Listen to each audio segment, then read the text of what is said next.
speak up when the question comes by. So this is a class or a chapter that I would want to see. I hope you can see my screen, right? Yes, sir. Yes, good. So let's start, and I will probably not use my graphics tablet, but let's see how to if we can make any efforts towards that. So this is about ethics, and especially the applied sciences or engineering should learn about ethics. Ethics is trying to live by standards of what is the best way to do, best thing to do, how much to do, and in what way it should be done, and to whom it should be done. It borders between morality, it borders between cultural practices, it is our biology, everything included. If we have a science and we don't use it ethically or for the right purposes, it can become a wrong thing. Say, for example, nuclear technology, the atomic bomb can come out of it, or you can generate nuclear power from it. There is good and bad. Should we even pursue something like nuclear technology to start with? Some would argue no, and some would argue yes. And that is where, their perceptions come from the increasing demand for energy. We cannot just rely on coal or solar energy or wind energy forever. It's insufficient and it is inefficient. The production is inefficient, or they're not sustainable.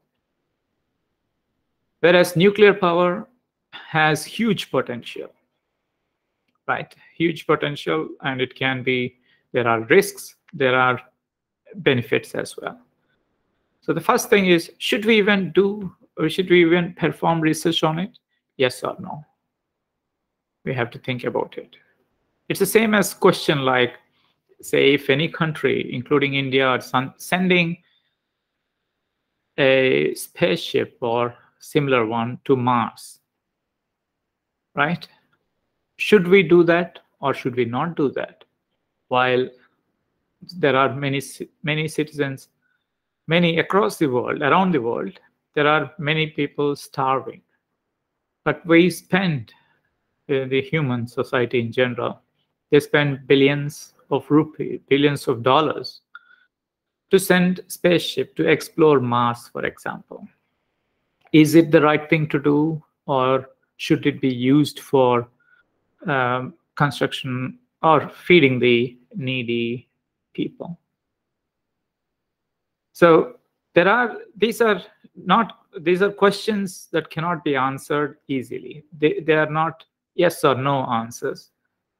While what we do now is also going to influence the future.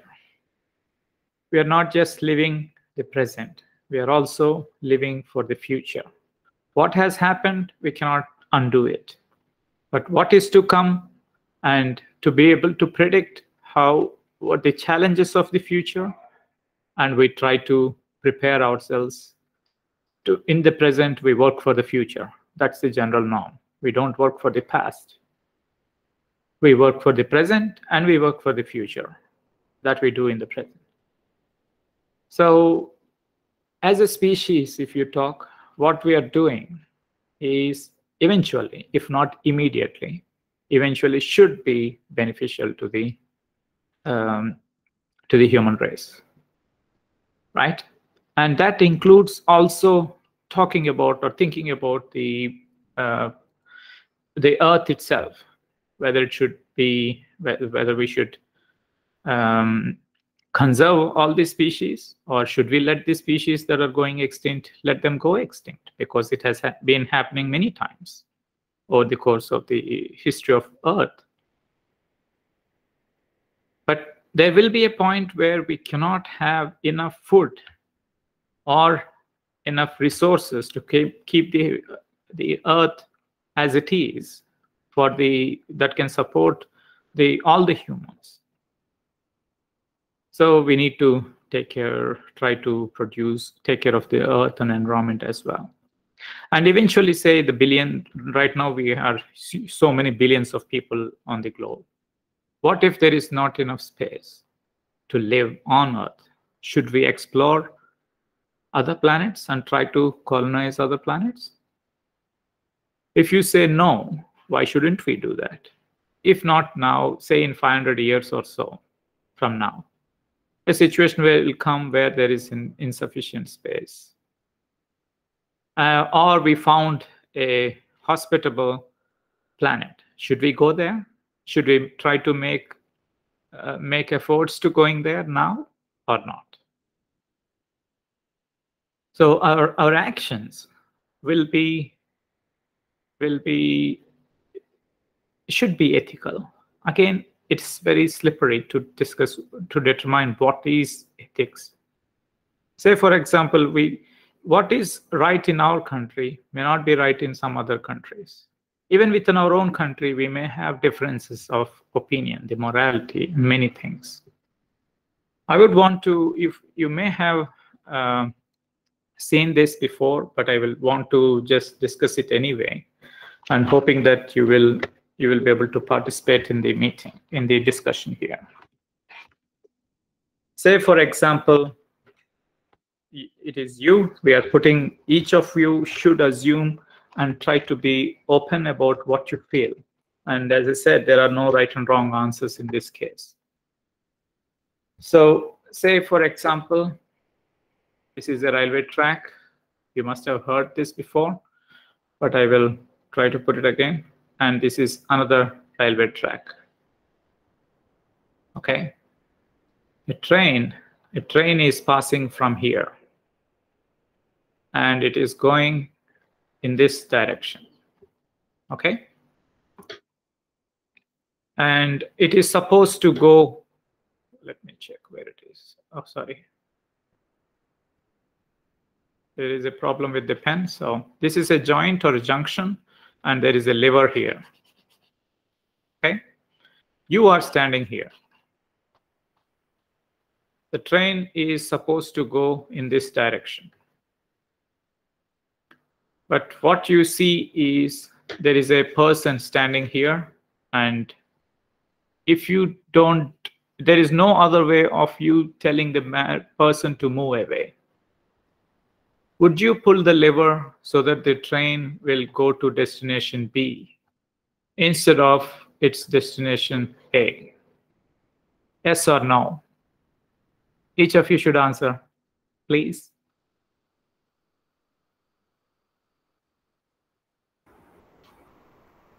Sir, for the purpose of saving one man's life, like if there's a person standing right in between that, the track where, so that in that destination A, so I would say I would change the lever to save the person, provided if it doesn't. No, forget about the rest of the things and many attached to it. I would say yes. Yes, that's right. That's good. You wanted to save a person. And that is everybody's normal answer. That is right as well. So now if there is a situation where, if there are two people standing here, okay, what would you do? Would you pull the lever or would you not pull the lever? Normally it would have it should have gone to destination A. If you pull the lever, it would have gone to B. In the previous one, when the other people are not there, in scenario 1, we will tend to pull the lever to save the person. Now we have two people on the railway track to path B. Would you pull the lever or would you not pull the lever? Anybody?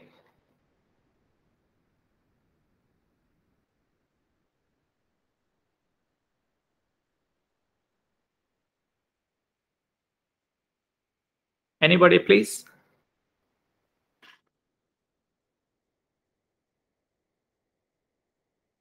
Okay. Most answers would be that I would not pull the lever. The explanations for them would be something like this, that first thing is the person on path A should not have been there. The person A should not, on the track A should not have been there, and therefore, and if I pull, I would be responsible for causing the death of 2 people. And these 2 were probably aware that the train is going to destination A, so they were standing here, right? And if it is only one person, what would you do? Would you pull? Here, the logic is something, there are more number of people, so we would want to save them. Therefore, we will let it go as such. If there are one person on each one, what would we do? Then probably the logic, what we'll say is we will let it go as such, because this person on the B, a track on B to destination B, is actually maybe there because person is aware that the train wouldn't come this way. This person maybe was negligent or maybe unaware. And either way, we push or we pull or not, somebody's going to die. In that case, we probably will not pull anything.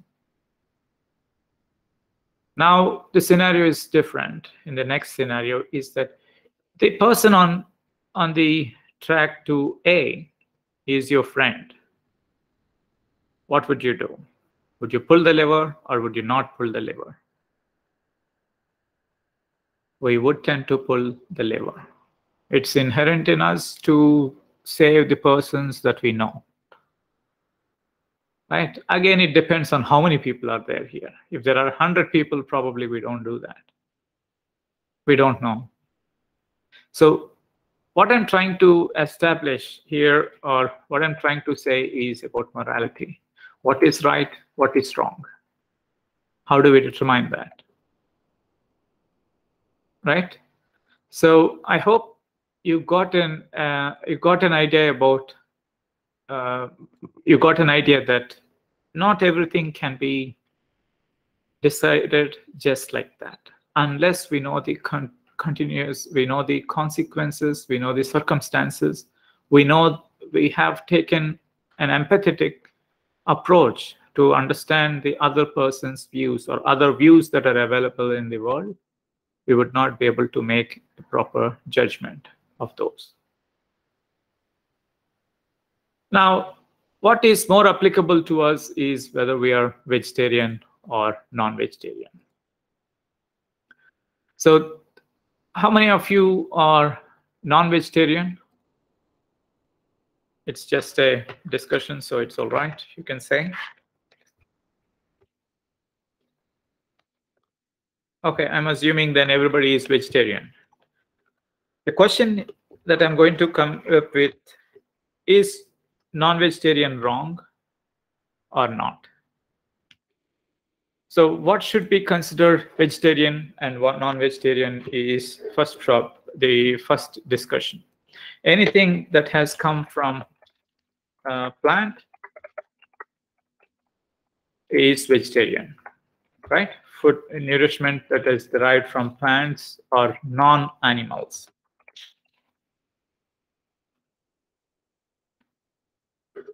Right?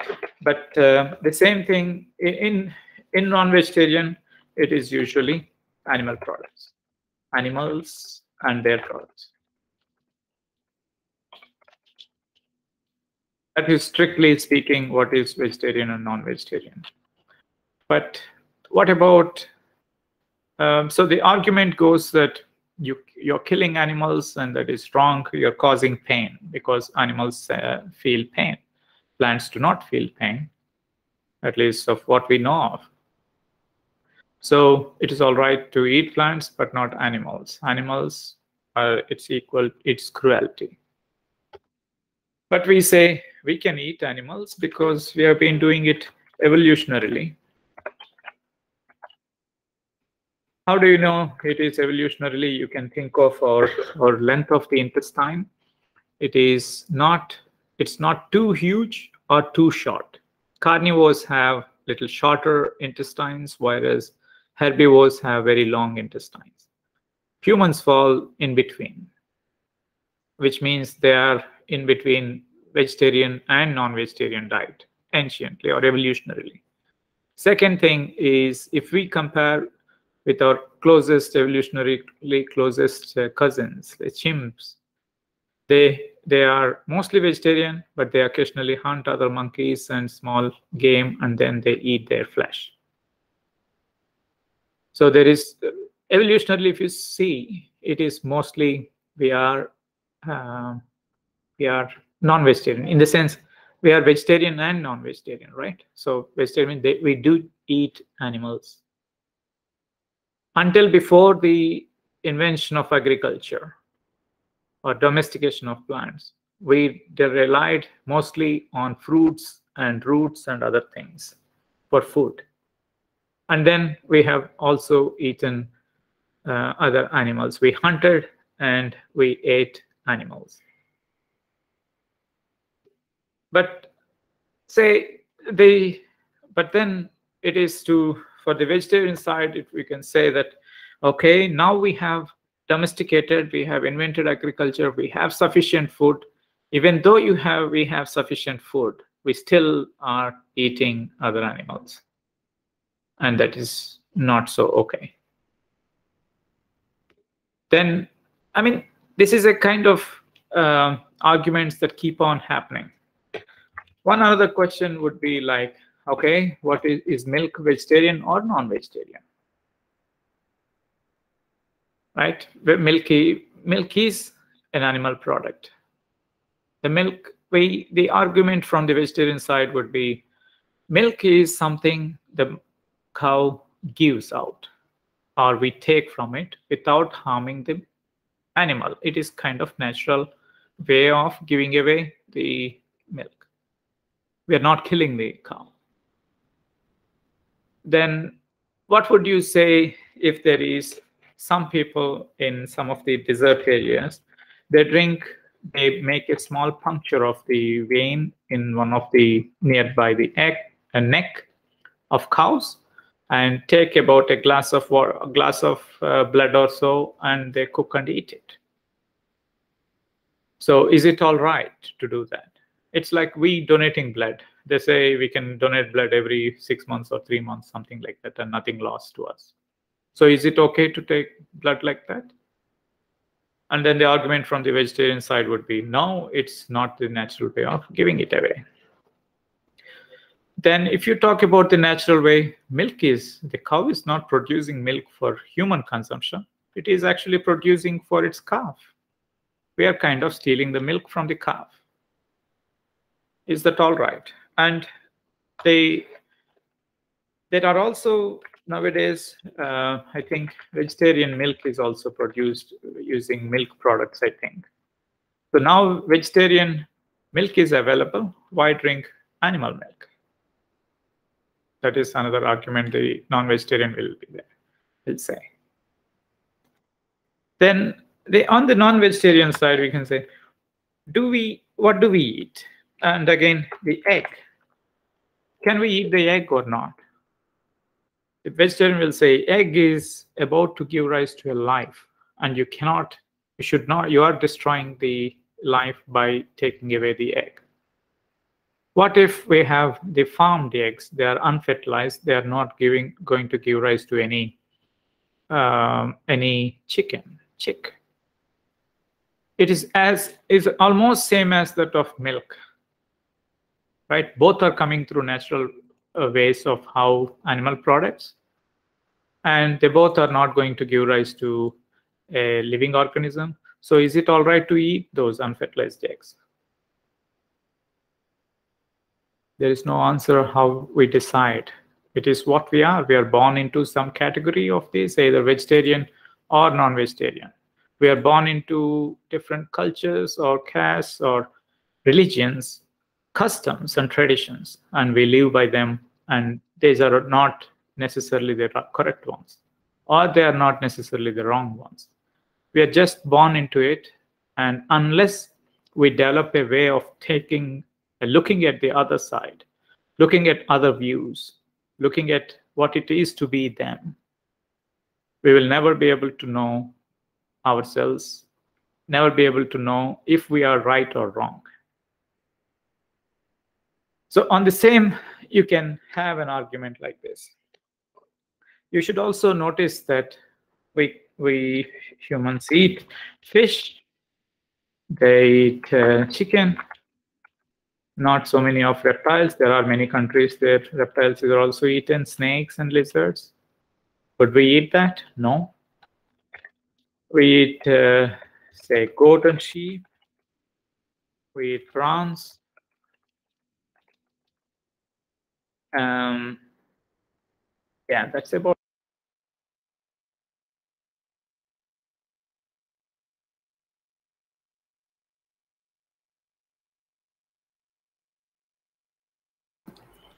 So mic is switched off, sir.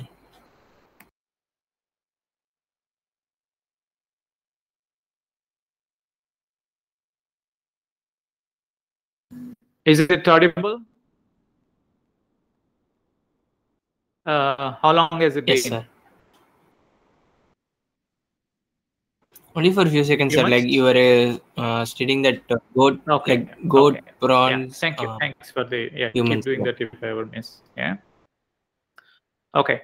The fish, chicken, goat we eat, but not humans or monkeys. There are in countries like in African countries they do eat bushmeat, which means that the chimps or bonobos, some of the gorillas could be hunted down, killed, and sold for meat. But if somebody is eating humans, we find it obnoxious. There are several cultures where they eat their own dead people.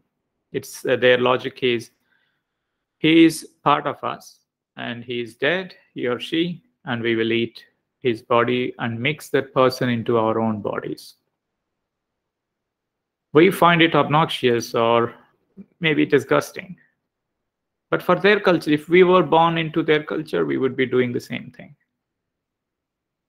So here, I'm not trying to, I've tried my best not to be judgmental about anything. Anything could be right and wrong based on how we grew up and how we have learned, how much we have learned about the countries, about cultures, countries, traditions, customs, and so on.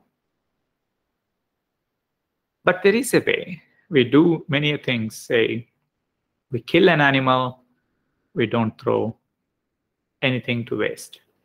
We don't kill animals for the sake of fun. That also happens, actually. There are many games like the, what do you call, cockfights, where these are some of the things happen. Cockfights happen, and then people eat the dead ones. So they say, we are not wasting anything. So, I mean, I hope you understand or you see the point of it. In all of our things, even now, if you are doing animal experiments, or if there is a butcher who is cutting the goat and all these things, there are prescribed ethical ways of killing them. Killing by itself is bad, but there is no way. We are evolutionarily or culturally, we are dependent on many of these products, so we will do it. Say there will be a lot of vegetarians who may have used products that have been tested on monkeys or guinea pigs. Animal testing for any of the products that we use are important. But we use it, and those cosmetics are not necessarily useful to us or not necessarily essential for us. We can live without them, but we use them. And for approval of those and so on, we depend on animal testing. And that's cruelty for luxury. But we can't stop it because that's the way we are living it, right? I hope I gave you some perspective on a circumspective ones, the way you can think of more and probably come up with your own logics. Every time, one we have to remember is we are not always right, we are not always wrong. If we know that and we acknowledge that fact, many times what we speak is going to be true wisdom. So we should, as youngsters, I think you should start practicing that part. The next one I would want to have is a discussion on very touchy subject, abortion or anti-abortion, right? By taking these controversial topics, my objective is to make you think when it comes to making a decision. As we will see towards the end of the discussion, we will get to why we are discussing this. And it's also important as biologists and also as responsible citizens of the world or species. Abortion is terminating a fetus or embryo. And can we do that or not? Should we do that or not? Say the fetus is in the mother's womb for about 9 months, and the fetus comes out, and then it is a huge parental care the mother has to perform. There are serious hormonal bodily changes of the mother. And the mother should be supported by a male partner, probably, for emotions or maybe also financial. Because raising a kid in the current day is not easy. If you look at chimps or monkeys, only the mother does all the job. The father does, the alpha male would only do insemination. After that, everything taken care of is by the mother. The mother takes care about maybe a year or something, or 6 months maybe. And then from then on, the mother is on their own. The child is on their own. The baby monkey. In a human, that is not necessarily the case. We have social structure, we have competition, we have many things, and the mother has to strive hard until the baby reaches at least 10 years, right? There are diseases, there should be protection, lactation, the mother has to do a lot of work. And in the modern day civilization, the mother has to provide for the education, make the citizen, make a self-sufficient person, so that the child could earn a job in the future and lead his own life. But the parental care is enormous. 10 years or 15 years, or maybe in our society, it could be forever. The child is child until the parents are gone. The parental care is extended beyond that. So I hope we understand the gravity of what it means to be a mother and how responsible a situation it is. So if a mother chooses to abort the child because of financial or social pressures, would it be right or wrong? Is the question. Sorry. So basically, what a mother does is up to her, whether to go for abortion or not. And again, that is a very loose sentence to say, because a mother cannot just keep aborting fetuses as and when required. It is still going to take a toll. And some campaigns from the anti-abortion side would be like, embryos do not have voices like animals, for example.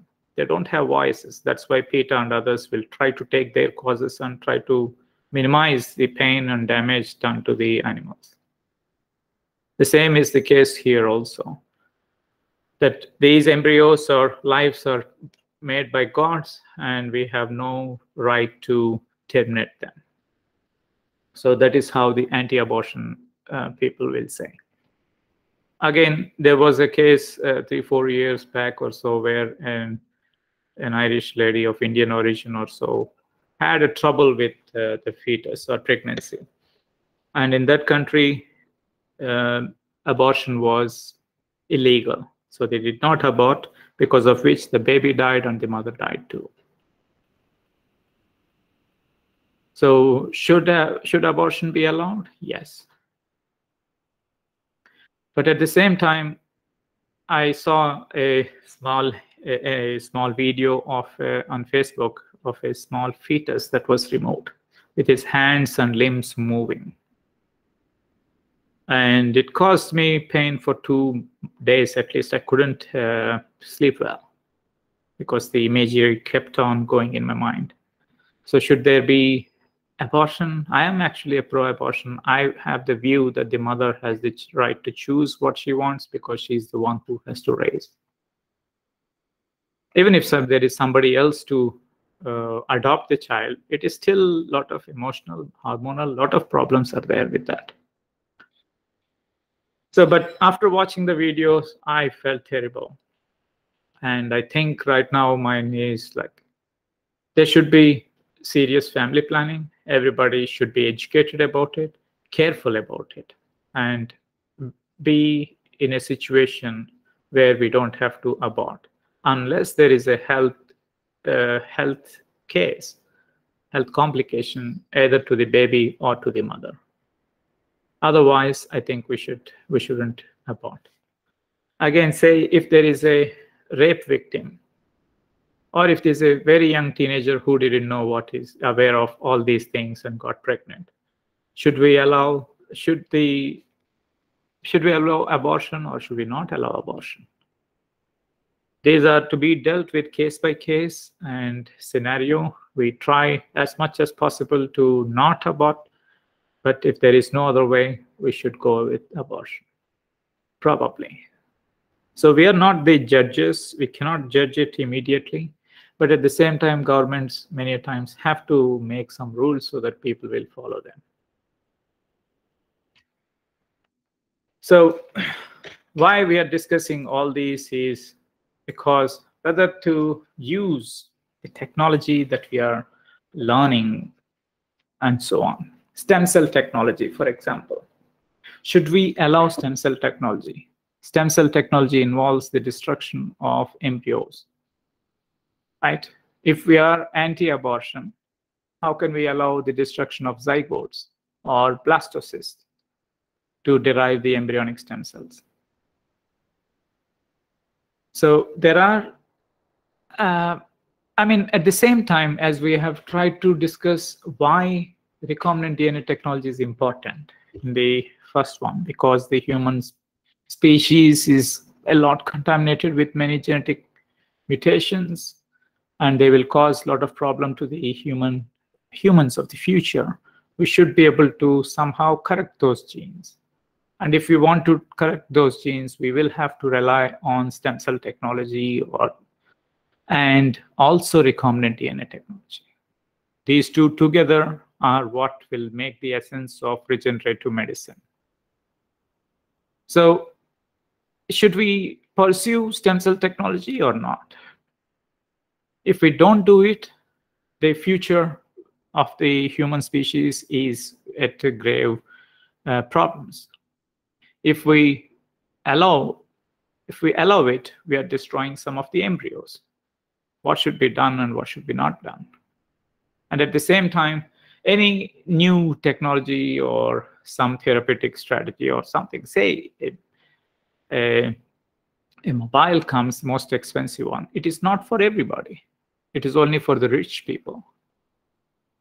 If we are developing a technology and it is not available to the poor, it is completely biased, because we are all in different strata of society financially, where rich people get many more things, middle class get good enough things, whereas low class, economically low class people may not be having as much. And then we are developing these technologies with the taxes, right? All research, majority of the research, which are other than the private companies, are provided by taxpayers' money. if we are developing using taxpayers' money, how can we not give this technology or make it affordable for everybody else? Because the technology has come out of public money. But having said that, it is very difficult. Maybe there are about 5% of them would be in the high class, majority of them in the middle class, and a lot of them below the low income group. How can even government provide to everybody? That is another thing we need to keep in mind and try to have a balance of things. The same is the case with recombinant DNA technology. Recombinant DNA technology has two points. First thing is we are making a genetic manipulation. We are changing things which would have normally occurred to every meiosis. There is genetic recombination. Every horizontal gene transfer, there is recombination. All DNA is recombinant DNA. There is no DNA that is not going to be recombinant. When it passes from one generation to another generation, it is a recombinant DNA. When there is some incoming DNA, a virus integrating into the genome, it is a recombinant DNA. So recombinant DNA keeps happening all the time. But it doesn't mean that we can do, there is also huge risk of generating something like with undesirable qualities and making it as bioweapons. It is also troublesome to make some genetic manipulation and release into the environment, which may then go and affect the naturally occurring plants or animals or other destroy the whole ecosystem. So it is, again, important to keep in mind the sensitivities on either side so that we can take most appropriate actions or directions for our research, right? We have to do it. There is no way saying we don't have to do it, because in the future there are people dying, and because we didn't act upon it today, sorry, and that is not a good thing at all. But at the same time, if we overdo it, then that is a problem too. I'll end with this slide. It is, sorry. This is a mouse. Sorry, excuse me.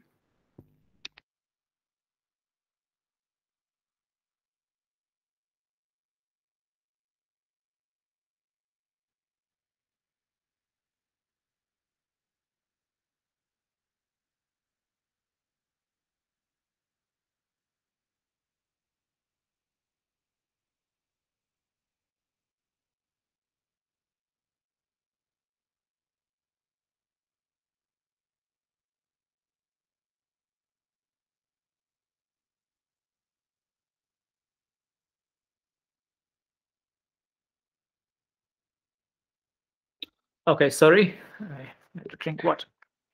So is this ethical or unethical? Right?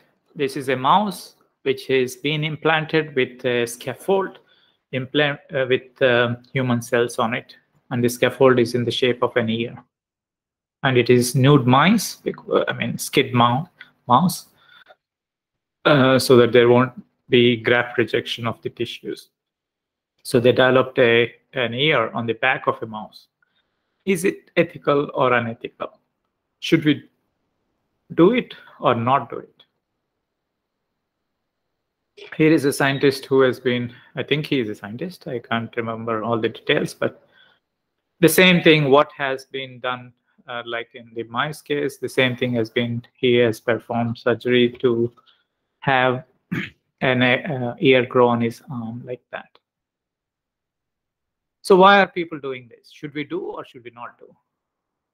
Everything before we implement, if you're finding something new, you have to show that it works, right? That is called proof of principle. and then we refine it and better it each time, and then come up with the best solution which you can do it. Without these proof of principles, we cannot do any experiment or produce anything novel.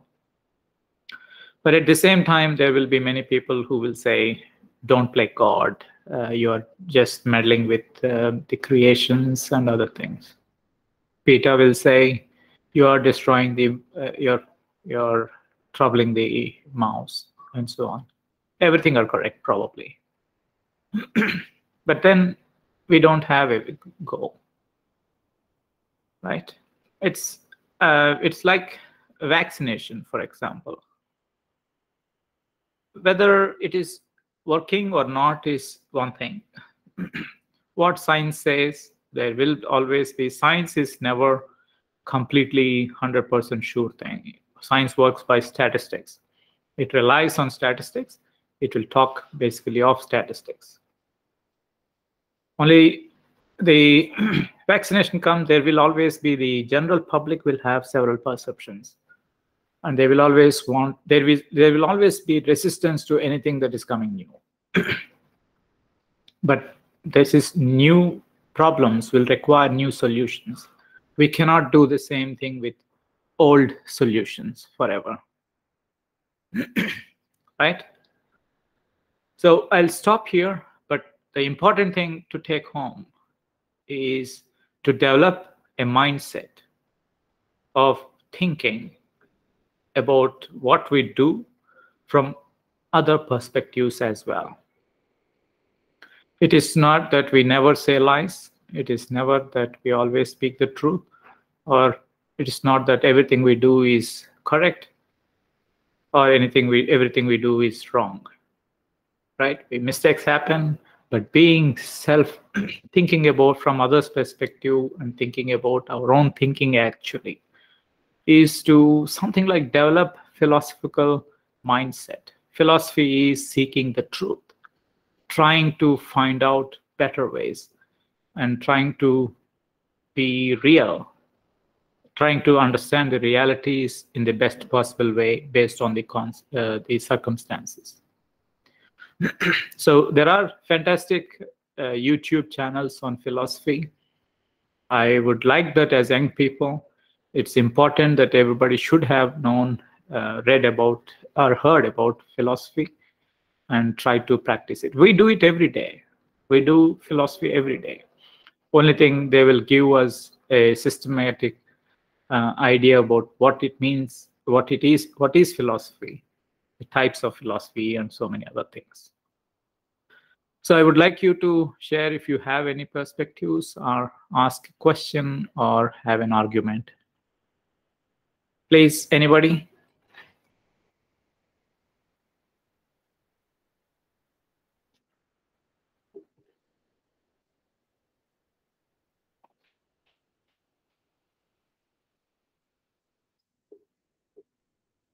I want to hear if there are, if recombinant DNA technology should be allowed or not, should be done or not.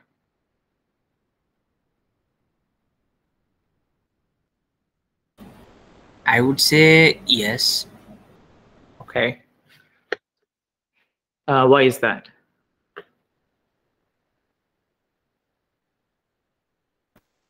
Sir, I would say that maybe for just to produce some of the different other hybrid varieties, and also some to address some of, if like if any some nutritional, like some malnourished foods or something like that, if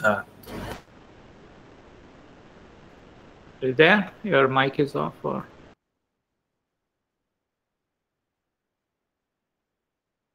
Ajit? Okay, he went offline, I guess. Ajit, your mic is off.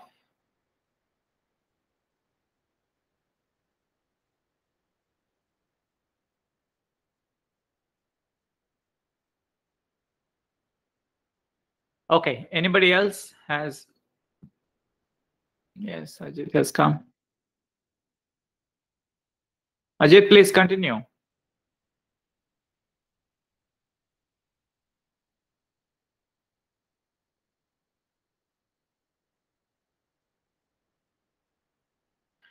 Okay, so at one point there in the assignments in the future, there will be a question, as at least as a part, for you to come up with some answers or solutions that to address the recombinant DNA technology. One second. Sorry.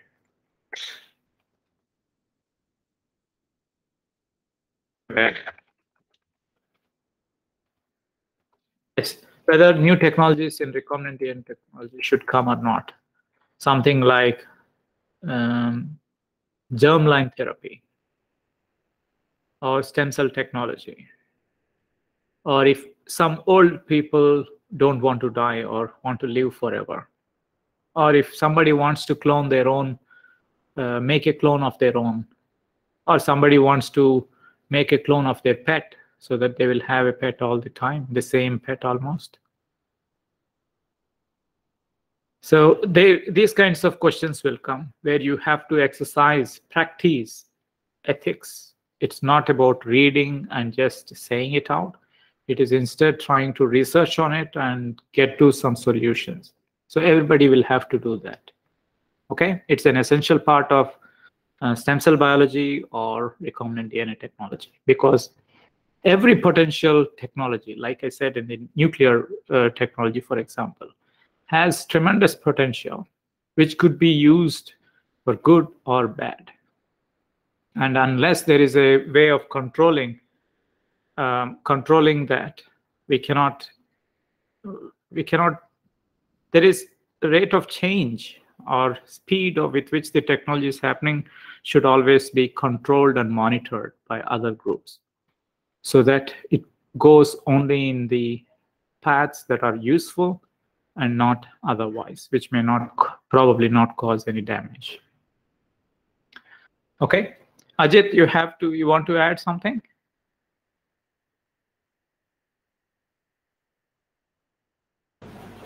No, sir. Like, okay. Just wanted to say in general perspectives, like it is, yes. Like we would do it just for some getting some new hybrid varieties to address some kind of, for example, some malnourishment issues in some of the general foods. Maybe some hybrid varieties, like something like that, in small scales, I would say. But I would say that's right. And I also have one more question. Nowadays, meat is being produced in the lab from cells, cell cultures, and so on. So in the future, probably people will not kill animals anymore, but eat that. Will that be considered vegetarian or not? Again, it's a difficult question, isn't it? So, well, I think you can now think about these controversial questions, try to learn about other perspective. That is, learning comes when we don't judge, right? When we already decide that we are right and they are wrong, then there is nothing to learn in there. We are only re-saying what we think is right. If we halt our judgment and just learn about what they have to say, and we are willing to give up or accept if the other side is better argument or better prospect, then so these two things are important. First thing is to not be judgmental, and the second thing is open to change in our views, opinions, perspectives, or notions. Right? When we have this, I think we will fit in very well. And if everybody has this, it will become a much more peaceful life everywhere, isn't it? Okay, I will stop here. Thank you very much. And I hope you'll practice ethics in general in everyday life and also as scientists. Okay? Take care and have fun. Thank you, sir. Yeah, bye-bye.